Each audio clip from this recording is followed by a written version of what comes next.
Good morning, students. I am Niyati Kotecha, welcoming you all to the class of Managerial Economics.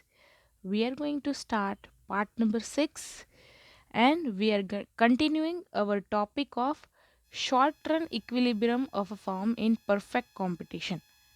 Okay, we are continuing this part with કે આપણે સમજેલા કે જ્યાં equilibrium point ઉપર કંપનીને maximum profit generate થાય છે કે જ્યાં માર્જિનલ કોસ્ટ અને માર્જિનલ રેવન્યુ બંને ઇક્વલ હોય અને માર્જિનલ કોસ્ટનો કર્વ છે માર્જિનલ રેવન્યુના કર્વને બિલોથી કટ કરે અને જ્યાં એવરેજ કોસ્ટ જે હોય એ મિનિમમ પોઈન્ટ ઉપર હોય ત્યાં ઇક્વિલિબ્રિયમ પોઝિશન ઇક્વિલિબ્રિયમ ક્વોન્ટિટી ઓર ઇક્વિલિબ્રિયમ આઉટપુટ આપણને મળે કે જ્યાં કંપનીને મેક્સિમમ પ્રોફિટ જનરેટ થાય એ પોઈન્ટ પછીના આગળના લેવલ ઉપર જો કંપની પ્રોડક્શન કરે તો કંપનીને કોસ્ટ વધી જાય અને પ્રાઇસ ઓછી હોય તો કંપનીને લોસ થાય તો આ સિચ્યુએશન સુધી જે આપણે ઇક્વિલિબ્રિયમની સિચ્યુએશન ફાઇન કરીએ છીએ ત્યાં સિચ્યુએશન સુધી કંપનીને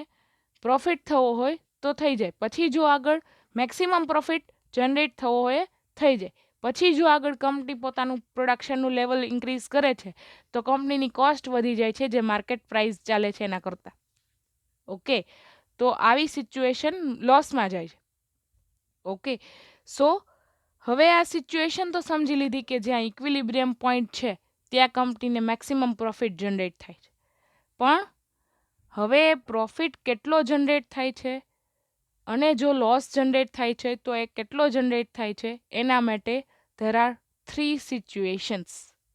ત્રણ સિચ્યુએશન્સ છે એમાં first one is when the average cost is lower than price and the firm is earning abnormal or supernormal profits. Second situation is when the average cost is equal to price and firm is earning only normal profits. And the third situation is when the average cost is higher than price and the firm is incurring losses.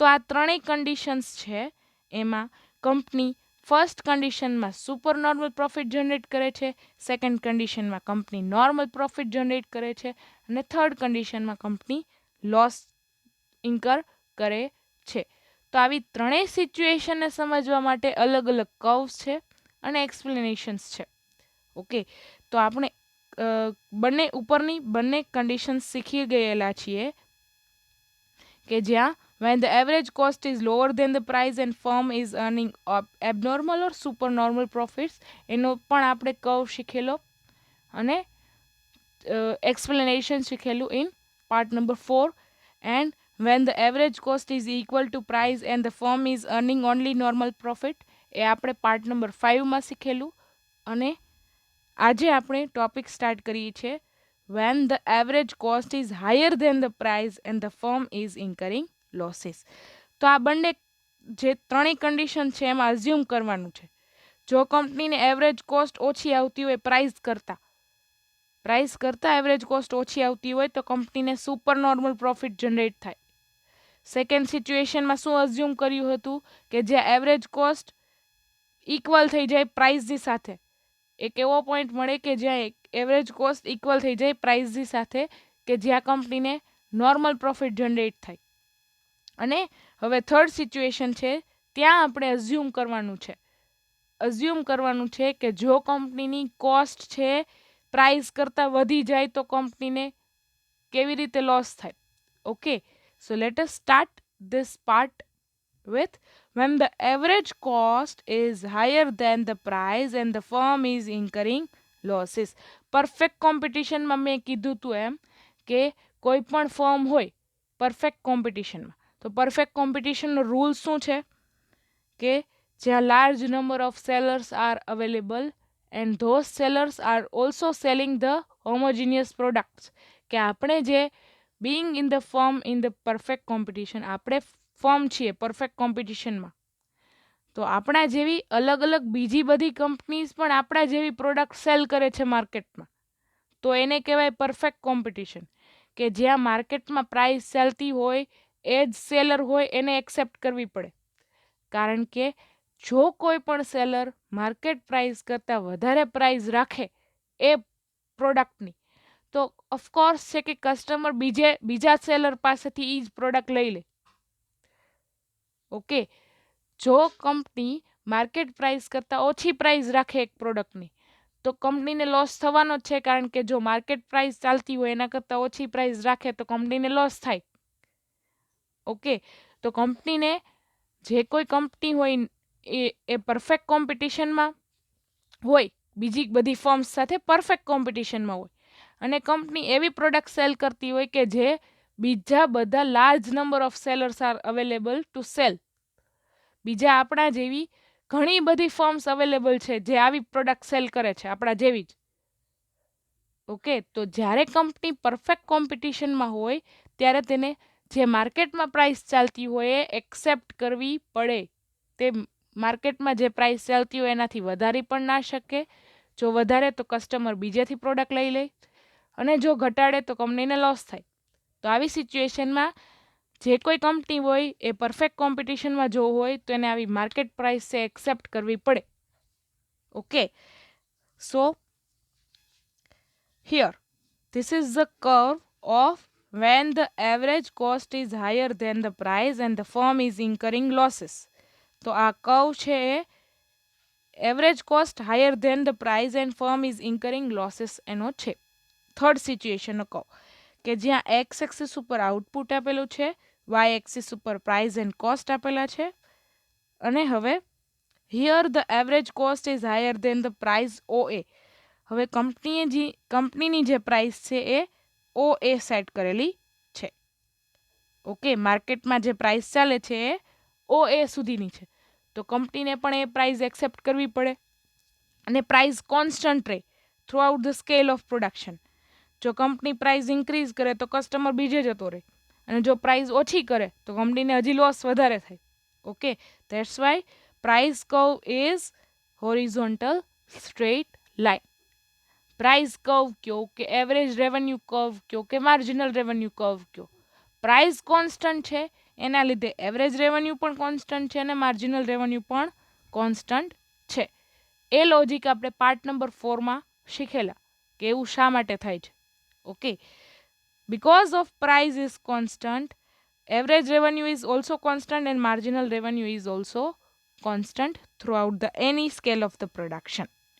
Okay, so પ્રાઇસનો curve, average રેવન્યુનો curve અને marginal રેવન્યુનો curve છે horizontal straight લાઇનથી represent થાય છે. The firm will be in equilibrium at the point B where marginal cost is equal to marginal revenue and it will be producing OR output. હવે અહીંયા આપણે equilibrium point find કરવાનો છે. તો હવે ઇક્વિલિબ્રિયમની કન્ડિશન્સ યાદ કરો. ઇક્વિલિબ્રિયમની ફર્સ્ટ કન્ડિશન શું હતી? Where marginal cost is equal to marginal revenue. Okay, so here marginal cost અને માર્જિનલ રેવન્યુ બંને આ બંને પોઈન્ટ ઉપર ઇક્વલ થાય છે, માર્જિનલ કોસ્ટ અને માર્જિનલ રેવન્યુ. પણ બીજી કન્ડિશન શું હતી? Where marginal cost curve must cut the marginal revenue curve from the below point. કે માર્જિનલ કોસ્ટનો કર્વ છે માર્જિનલ રેવન્યુના કર્વને બિલો પોઈન્ટથી કટ થતો હોવો જોઈએ, તો એને જ કહેવાય equilibrium point. Okay, so this is our equilibrium point where company is generating OR output. કે જ્યાં કંપનીને ઇક્વિલિબ્રિયમ જનરેટ થાય છે, કારણ કે આ પોઈન્ટ ઉપર માર્જિનલ કોસ્ટ અને માર્જિનલ રેવન્યુ બંને ઇક્વલ છે, અને આ પોઈન્ટ કે જ્યાં કંપનીની જે માર્જિનલ કોસ્ટ છે એ માર્જિનલ રેવન્યુના કર્વને નીચેથી કટ કરે છે. ઓકે, તો આ બંને કન્ડિશન્સ ઇક્વિલિબ્રિયમની ફૂલફિલ થઈ ગઈ. That's why this point is equilibrium of point for the company. Okay, હવે but the firm would be incurring losses because price or average revenue is less than the average cost, that is RB is less than RC. હવે average કોસ્ટનો curve છે, અહીંયા price horizontal straight line છે, એના કરતાં upper છે. That means average કોસ્ટનો curve છે પ્રાઇઝની લાઇન કરતાં ઉપર છે. જો કંપનીની કોસ્ટ વધારે હોય અને પ્રાઇઝ માર્કેટમાં જે ચાલે છે ઓછી હોય તો કંપનીને ઓફકોર્સ લોસ થવાનો. ઓકે, જે પ્રાઇઝ ઉપર આપણે વસ્તુ સેલ કરતા હોય એ ઓછી હોય ને આપણી પ્રોડક્શન કોસ્ટ વધી જતી હોય એક પ્રોડક્ટ બનાવવા માટે. ફોર એક્ઝામ્પલ, આપણી કોસ્ટ આવે છે 15 રૂપીઝ પર પેકેટ અને આપણી માર્કેટ પ્રાઇસ છે 10 રૂપીઝ, તો આપણે 5 રૂપીઝનો લોસ થયો, કારણ કે આપણે એક પ્રોડક્ટ પ્રોડ્યુસ કરવાની જ કોસ્ટ 15 રૂપીઝ આવે છે અને માર્કેટમાં એ પ્રોડક્ટની પ્રાઇસ ચાલે છે ઓનલી 10 રૂપીઝ, તો આપણને 5 રૂપીઝનો લોસ થાય છે અહીંયા. Okay, that's why cost curve is upper than revenue curve or we can say price curve. Okay, તો જ્યારે કંપનીને કોસ્ટ વધારે હોય, પ્રાઇઝ ઓછી હોય, ત્યારે ઓફકોર્સ કંપનીને લોસ થવાનો. Okay, so here it is the equilibrium point કે જ્યાં કંપનીને જે કાંઈ મળવાનું હોય એ મેક્સિમમ મળી જાય, જે કાંઈ પ્રોફિટ થવાનું હોય એ મેક્સિમમ પ્રોફિટ જનરેટ થઈ જાય. ઓકે, તો એ જ પોઈન્ટ ઉપર ઇક્વિલિબ્રિયમના પોઈન્ટ ઉપર જોઈએ તો આપણે કોસ્ટ વધારે છે અને પ્રાઇઝ ઓછી છે, average cost is higher than the price, તો એ જે બોક્સ રિપ્રેઝન્ટ થાય છે એ બી સી અને ડીથી, તો આ જે હાઇલાઇટેડ એરિયા છે લોસ એરિયા છે. તો આવી સિચ્યુએશન જ્યારે જનરેટ થાય કે જ્યાં કંપનીની એવરેજ કોસ્ટ વધારે હોય પ્રાઇસ કરતાં, તો તેને કેટલો લોસ થઈ શકે? That is represented by this highlighted area. Okay, the loss per unit of output is equal to BC and the total loss will be ABCD will be minimum loss that a firm can make under given price cost situation. કે જ્યાં કંપનીને BC જેટલો loss થાય છે, that means price for example આટલી છે અને cost આપણો જે છે આટલો છે, તો cost is higher than price, price કરતાં કોસ્ટ વધારે છે. Okay, for example our price is 10 rupees and our cost is 15 rupees. Okay, તો જે આ 5 રૂપીઝનો લોસ થાય છે, આપણે 5 રૂપીઝનો જે કાંઈ લોસ થાય છે એ BCથી રિપ્રેઝન્ટ થાય છે અહીંયા, કે આપણને જે 5 રૂપીઝનો લોસ થાય છે this is represented by the BC. Okay, and ABCD is the minimum loss that company is generating. કે એટલો તો લોસ કંપનીને થાય જ જો કંપનીની કોસ્ટ વધારે હોય ને પ્રાઇસ ઓછી હોય. Okay, the area indicated by the rectangle ABCD is the smallest loss the firm can make if they are to produce at all. તો ઇક્વિલિબ્રિયમ પોઈન્ટને શું કહેવાય છે? કે જ્યાં કંપનીને મેક્સિમમ પ્રોફિટ જનરેટ થાય. ઓકે, કે જેટલો કંપનીને પ્રોફિટ જનરેટ થવો જોઈએ એટલો આ પોઈન્ટ સુધી થઈ જાય. જો કંપની એ લેવલ પછી વધારે પ્રોડક્શન કરે અથવા સેલ કરે તો એની કોસ્ટ વધી જાય પ્રાઇસ કરતાં, તો કંપનીને લોસ થાય. તો હવે આ સિચ્યુએશન જ લોસવાળી છે કે જ્યાં average cost is higher than the price and firm is incurring losses. તો આ ઇક્વિલિબ્રિયમ પોઈન્ટ ઉપર છે ત્યાં કંપનીને ઓછામાં ઓછો લોસ થતો હોય. ઓકે, પછી જો કંપની વધારે પ્રોડક્શન કરે તો કંપનીની કોસ્ટ વધી જાય, પ્રાઇસ તો એને જ રહેવાની છે. ફોર એક્ઝામ્પલ 10 રૂપિયા પ્રાઇસ છે, 10 rupees is price for our product, 10 rupees આપણી પ્રોડક્ટની પ્રાઇસ છે. જો કંપની પ્રોડક્શન ઇન્ક્રીઝ કરીને આ લેવલ ઉપરનું કરી નાખશે તો એને કોસ્ટ ફોર એક્ઝામ્પલ વધીને 18 રૂપીઝ થઈ જશે.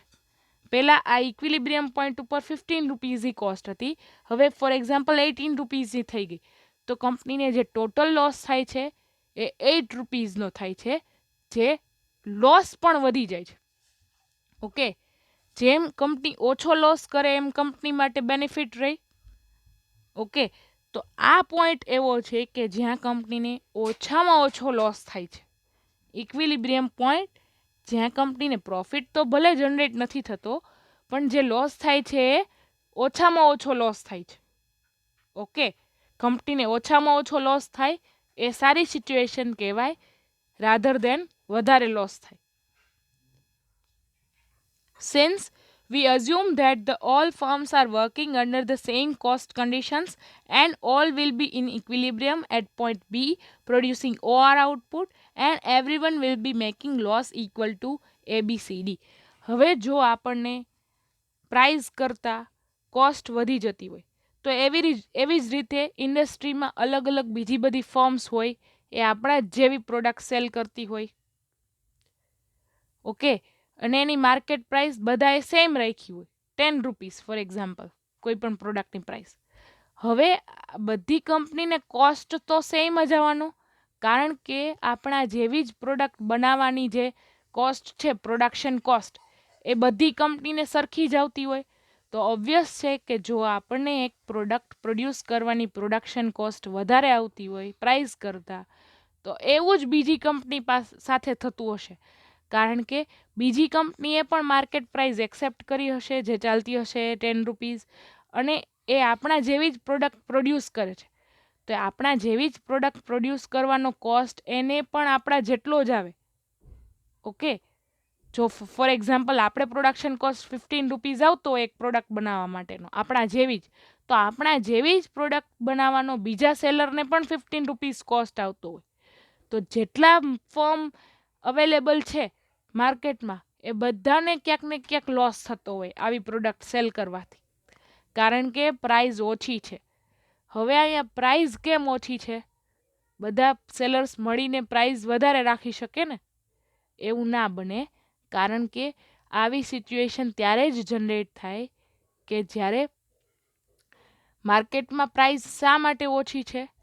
કારણ કે મોર ઓર લેસ એ પ્રોડક્ટ હવે કદાચ ડિમાન્ડમાં ના હોય. જે કાંઈ પરફેક્ટ કોમ્પિટિશનવાળી ફર્મ પ્રોડક્ટ સેલ કરે છે, બધા large number of sellers are selling the equal products.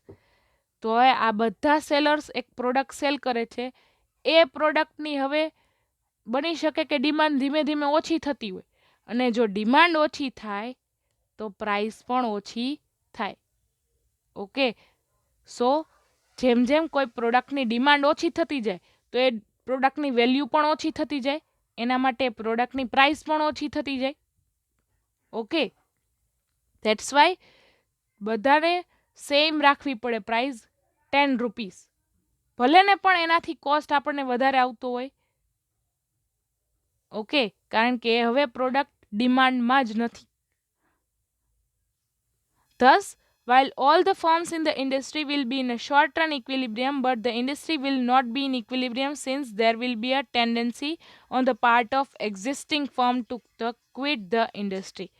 હવે એવું બની શકે કે જેટલી ફર્મ્સ અવેલેબલ છે માર્કેટમાં, જેટલી કંપની આવી એક સરખી પ્રોડક્ટ સેલ કરે છે માર્કેટમાં, હવે બને કે બધી કંપનીને લોસ જનરેટ થતો હોય. તો કંપનીને લોસ જનરેટ થતો હોય બધી ફર્મ્સને જે પરફેક્ટ કોમ્પિટિશનમાં છે, તો હવે એને એવો આઈડિયા આવે કે ચલો ને હવે આપણું જે પ્રોડક્શન છે એ બંધ કરી દે, કારણ કે આપણને હવે લોસ થાય છે. ઓફકોર્સ કોઈ પણ કંપનીને લોસ થતો હોય, તો એ માર્કેટમાં ના રહે ને, કારણ કે પ્રાઇસ ઓછી છે ને આપણને પ્રોડક્શન કોસ્ટ વધી જાય છે. ફોર એક્ઝામ્પલ 10 રૂપીઝની પ્રાઇસ હોય ને પ્રોડક્શન કોસ્ટ 15 રૂપીઝનો હોય, તો પર પ્રોડક્ટ 5 રૂપીઝનો લોસ થાય. તો એવું તો કોઈ કંપનીને ના પોસાય ને. ધેટ્સ વાય હવે જે કંપનીને આ બધી કંપનીને લોસ થવા માંડ્યો છે, તો હવે ધીમે ધીમે માર્કેટમાંથી એ કંપની ક્લોઝ થઈ જશે. ઓકે, ક્વિટ મીન્સ બંધ થઈ જવું, ક્લોઝ થઈ જવું.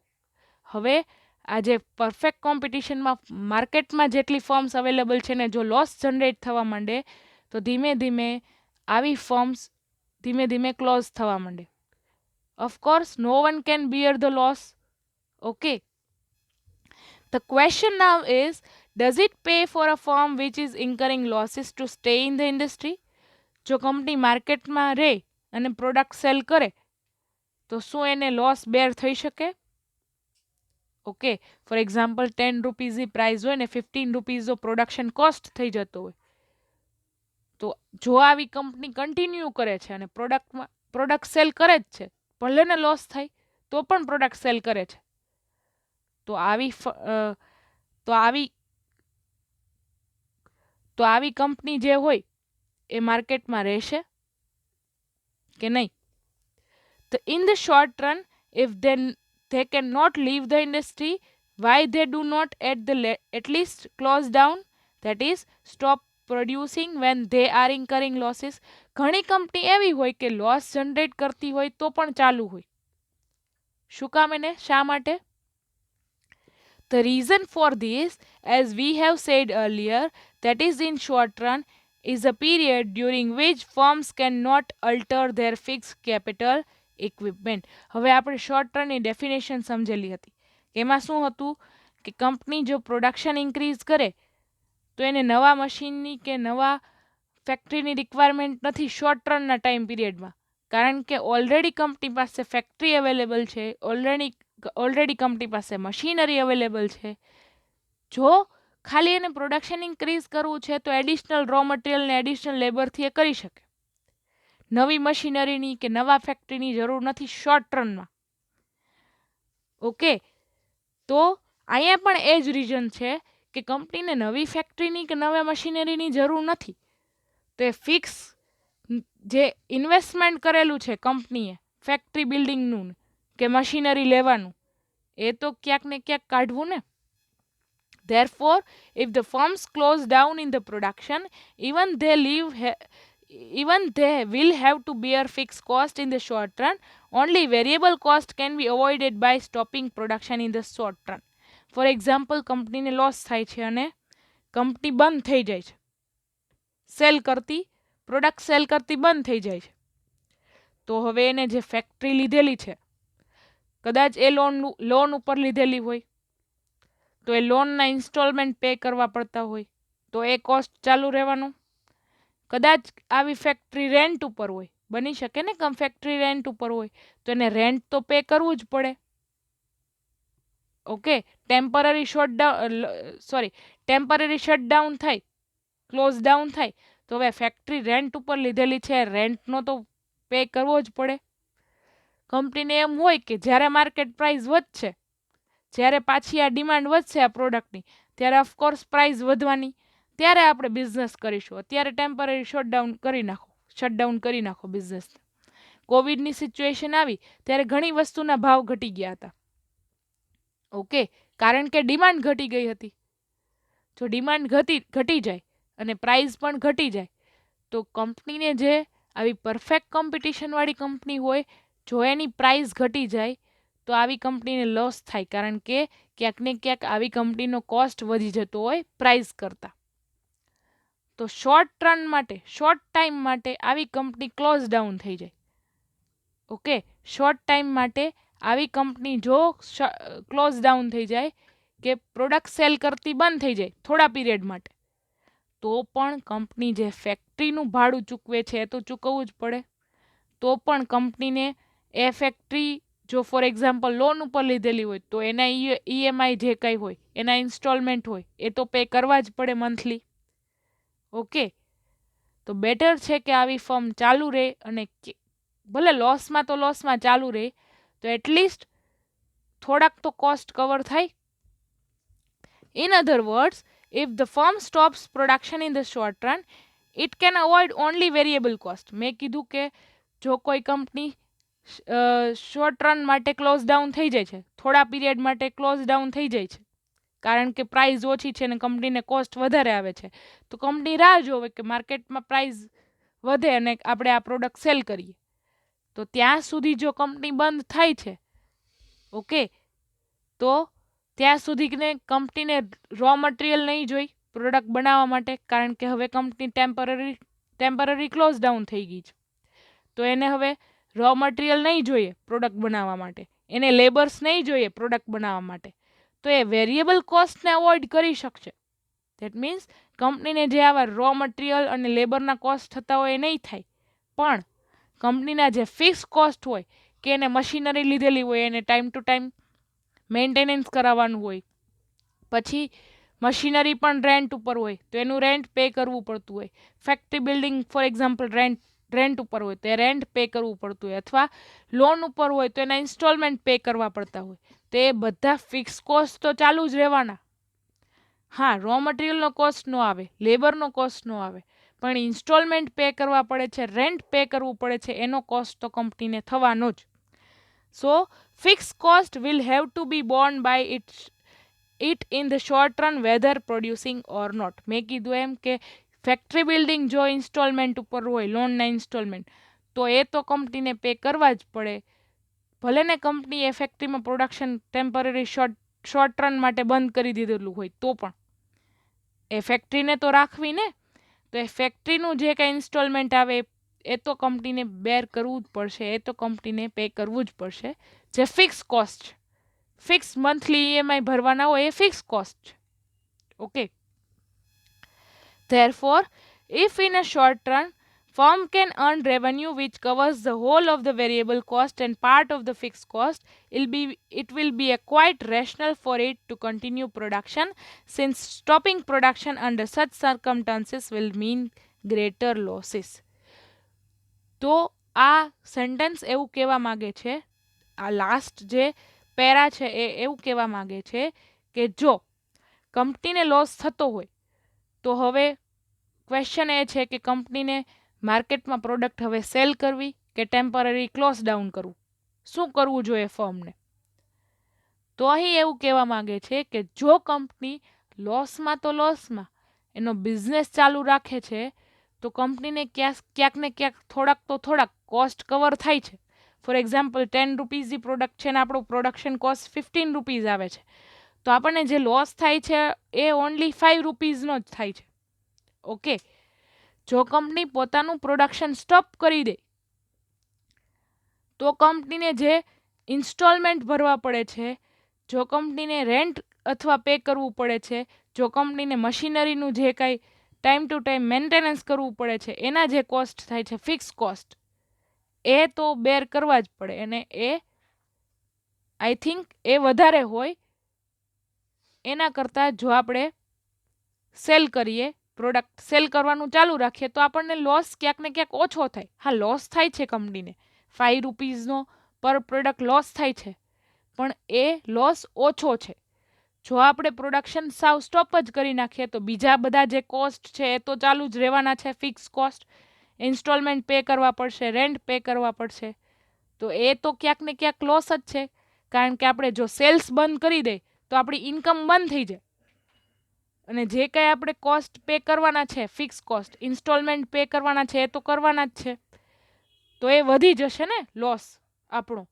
એના કરતાં જો કંપની પ્રોડક્શન ચાલુ રાખે છે અને 10 રૂપિયામાં તો 10 રૂપિયામાં પ્રોડક્ટ સેલ કરે છે, તો એ 5 રૂપીઝનો જે લોસ થાય છે પર પ્રોડક્ટ એ ઓછો થાય છે.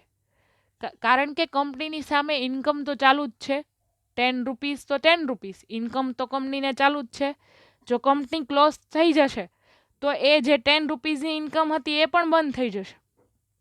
ઓકે, તો ઇટ ઇઝ બેટર કે આવી જો સિચ્યુએશન હોય કે ક્યારેક કંપનીની કોસ્ટ વધી જતી હોય ને માર્કેટમાં પ્રાઇસ એટલી ચાલતી ના હોય, 10 રૂપીઝ ચાલતી હોય ને કંપનીની પ્રોડક્શન કોસ્ટ સે ફોર એક્ઝામ્પલ 15 રૂપીઝ થઈ ગઈ હોય, તો બેટર છે કે આપણી ઇન્કમ 10 રૂપીઝની તો 10 રૂપીઝની પર પ્રોડક્ટ ચાલુ રહે. જો આપણે સાવ પ્રોડક્શન બંધ કરી નાખશું તો આપણે ક્યાંક ને ક્યાંક ઇન્સ્ટોલમેન્ટ તો પે કરવાના જ છે, રેન્ટ તો પે કરવાનું જ છે ફેક્ટરીનું, તો એના કરતાં એ બધું એમનેમ પે કરવું એના કરતાં આપણે લેટસ ડુ બિઝનેસ, કે આપણે બિઝનેસ ચાલુ રાખીએ અને જે કંઈ 10 રૂપીઝ પર પ્રોડક્ટની તો 10 રૂપીઝ એ ઇન્કમ ચાલુ રહે કંપનીને, તો એટલો કંપનીને બોજ ઓછો. Okay, in other words, the firm will remain in the business and continue production in short run so long as it can cover the whole of the variable cost and the part of fixed cost. કે ક્યાંક ને ક્યાંક થોડાક તો cost cover થાય જો આપણે આપણી પ્રોડક્ટ સેલ કરવાનું ચાલુ રાખીએ તો. Okay, this will be no more than besides equal making the best of the bad job in the short run. The saying half of a loaf is better than the none, કે કાંઈ ન હોવા કરતાં કાંઈક તો હોવું વધારે સારું. Suggestive of the rational action, since it is better to obtain some revenue, કે મેં કીધું એમ કે 10 રૂપિયાની પ્રોડક્ટ જે સેલ થાય છે અને 15 રૂપિયાનો કોસ્ટ આવે છે, તો આપણને લોસ થાય છે ઓનલી 5 રૂપીઝનો. તો બેટર છે કે આપણને 10 રૂપિયાની ઇન્કમ ચાલુ રહે, ભલે ને આપણે કોસ્ટ વધારે આવતું હોય તો પણ ઇન્કમ તો ચાલુ રહે. જો આપણે સાવ પ્રોડક્શન સ્ટોપ કરી નાખશું તો બીજા બધા જે કોસ્ટ થવાના છે એ તો થવાના જ છે. ઇન્સ્ટોલમેન્ટ પે કરવા પડશે લોનના, એ તો કરવા જ પડશે ફેક્ટરીના. ઓકે, કે એના કરતાં બેટર છે કે કાંઈક ને કાંઈક આપણને રેવન્યુ જનરેટ થાય જો આપણે બિઝનેસ ચાલુ રાખીએ તો. Better to obtain some revenue to meet a part of fixed cost than not to meet them at all. તો કાંઈક ને કાંઈક કોસ્ટ કવર કરવો એ સારું છે. જો આપણે પ્રોડક્શન સ્ટોપ કરી નાખીએ તો પણ ફિક્સ કોસ્ટ જનરેટ થવાના, ઇન્સ્ટોલમેન્ટ પે કરવાના રહે, તો અને સામે રેવન્યુ આપણને ઝીરો થઈ જાય. આપણે પ્રોડક્શન સ્ટોપ કરી નાખીએ, ફેક્ટરી બંધ કરી નાખીએ ટેમ્પરરી માટે, તો આપણને જે કાંઈ સેલ્સ થતું હોય, રેવન્યુ થતું હોય એ સ્ટોપ થઈ જાય. ને રેવન્યુ સ્ટોપ થઈ જાય અને સામે ફિક્સ કોસ્ટ તો આપણે પે કરવાના જ છે. એના કરતાં બેટર છે કે આપણે બિઝનેસ ચાલુ રાખીએ અને જેટલી રેવન્યુ આવે છે એટલી રેવન્યુ આપણે એક્સેપ્ટ કરીએ. Okay. However, if the price happens to be so low that firms in the short run cannot cover even its variable costs, it would stop production to avoid unnecessary losses and wait for the price recovery. જો પ્રોડક્ટની price બહુ જ ઓછી થઈ જાય કે demand સાવ નીલ થવા આવી, એના લીધે પ્રાઇસ સાવ ઓછી થઈ ગઈ એ પ્રોડક્ટની માર્કેટમાં, તો કંપની પ્રોડક્શન સ્ટોપ કરી શકે. ફોર એક્ઝામ્પલ, પ્રાઇસ છે ધીમે ધીમે 5 રૂપીસ થઈ જાય, 4 રૂપીસ થઈ જાય, તો હવે કંપનીને લોસ વધારે થવા માંડ્યા. ઓકે, અને આવી સિચ્યુએશનમાં કંપની વિચારી શકે કે પ્રોડક્શન સ્ટોપ કરે. ઓકે, જ્યારે કંપનીને ખૂબ જ લોસ વધી જાય. પણ જો ટેમ્પરરી સિચ્યુએશન હોય કે પ્રાઇસ ઓછી હોય ને આપણા કોસ્ટ વધી જતા હોય, એવી ટેમ્પરરી સિચ્યુએશન હોય, તો કંપનીને પોતાનું પ્રોડક્શન ચાલુ રાખવું જોઈએ.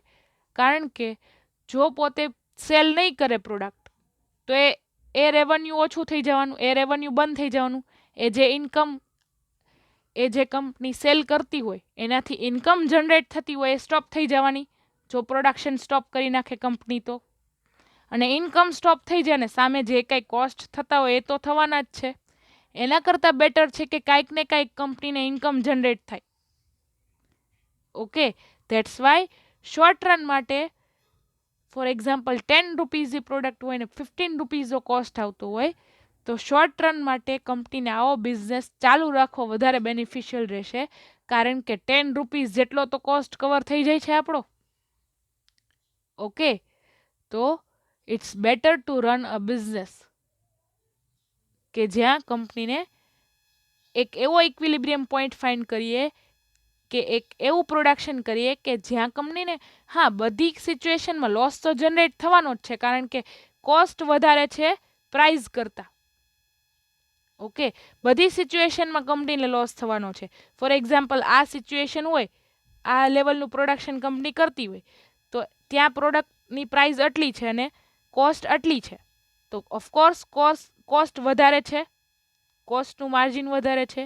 એક આ જ એવો પોઈન્ટ છે કે જ્યાં કંપનીને પ્રાઇસ ભલે ઓછી છે ને કોસ્ટ વધારે છે, પણ એ કોસ્ટ કમ્પેરેટિવલી ઓછો છે આ પોઈન્ટ કરતાં. ઓકે, તો ફોર એક્ઝામ્પલ આ પોઈન્ટ ઉપર કંપનીને આવે છે 70 રૂપીઝની કોસ્ટ, 17 રૂપીઝની કોસ્ટ, અને પ્રાઇસ એઝ ઇટ ઇઝ 10 રૂપીઝની છે. અને આ પોઈન્ટ ઉપર કંપનીને 15 રૂપીઝની કોસ્ટ આવે છે. તો બેટર છે આ પોઈન્ટ સિલેક્ટ કરવો કે જ્યાં કંપનીને ઓછામાં ઓછી એટલે 15 રૂપીઝની કોસ્ટ આવે છે. હા, લોસ તો આપણને સ્ટીલ 5 રૂપીઝ રહેવાનો જ, પણ આ પોઈન્ટ કરતાં આપણને લોસ ઓછો થયો. આ પોઈન્ટ ઉપર કંપનીને 17 રૂપીઝનો કોસ્ટ આવતો હતો અને 10 રૂપીઝની પ્રાઇસ હતી, તો કંપનીને ઓવરઓલ 7 રૂપીઝનો કોસ્ટ થતો હતો, લોસ થતો હતો. એના કરતાં તો આ પોઈન્ટ ઉપર 15 રૂપીઝની કોસ્ટ આવે છે અને 10 rupees price as it is રહે, તો આપણો લોસ ઘટીને 5 રૂપીઝનો થઈ ગયો. તો આ ઇક્વિલિબ્રિયમ પોઈન્ટ એવું કહેવા માંગે છે કે જ્યાં કંપનીને ઓછામાં ઓછો લોસ થાય. કંપની ભલે પ્રોફિટ ના કરી શકે, પણ કંપની એવું પણ કરી શકે ને કે જ્યાં કંપનીને ઓછામાં ઓછો લોસ થતો હોય. Okay, so equilibrium point where company is generating minimum losses. Okay, તો જ્યારે આવી કન્ડિશન થાય કે કંપનીની એવરેજ કોસ્ટ વધી જાય પ્રાઇસ કરતાં, ત્યારે કંપનીએ આ પ્રોડક્શનનું લેવલ ચૂઝ કરવું જોઈએ કે જ્યાં કંપનીને કોસ્ટ છે ઓછામાં ઓછી આવતી હોય, એના લીધે જે કંઈ લોસ થાય છે એ કંપનીને ઓછામાં ઓછો થાય. Okay, understood. સો આ રીતે જ્યારે કર્વ ડ્રો કરો ત્યારે મેક શ્યોર કરો છો કે તમે વ્યવસ્થિત કર્વ ડ્રો કરો છો.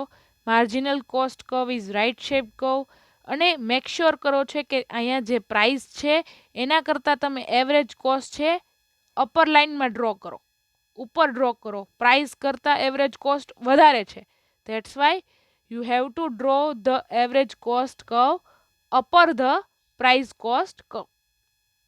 ઓકે, સો અને જ્યાં ઇક્વિલિબ્રિયમ પોઈન્ટની કન્ડિશન ફૂલફિલ થતી હોય ત્યાં ઇક્વિલિબ્રિયમ પોઈન્ટ કરી નાખવાનો કે જ્યાં માર્જિનલ કોસ્ટ અને માર્જિનલ રેવન્યુ બંને ઇક્વલ છે. માર્જિનલ કોસ્ટ કર્વ છે માર્જિનલ રેવન્યુના કર્વને નીચેથી બિલો પોઈન્ટથી કટ કરે છે, ત્યાં આપણી ઇક્વિલિબ્રિયમ પોઈન્ટની સિચ્યુએશન. ત્યાં ઇક્વિલિબ્રિયમ પોઈન્ટ ઇન્ડિકેટ કરો. પછી એવરેજ કોસ્ટનો કર્વ એવી રીતે ડ્રો કરો કે જ્યાં એવરેજ કોસ્ટ એ મિનિમમ આવતી હોય ઇક્વિલિબ્રિયમ પોઈન્ટ ઉપર. ઓકે, તો આ બધી કન્ડિશનને ફૂલફિલ કરશો તો તમને આ રીતે કર્વ ડ્રો થશે.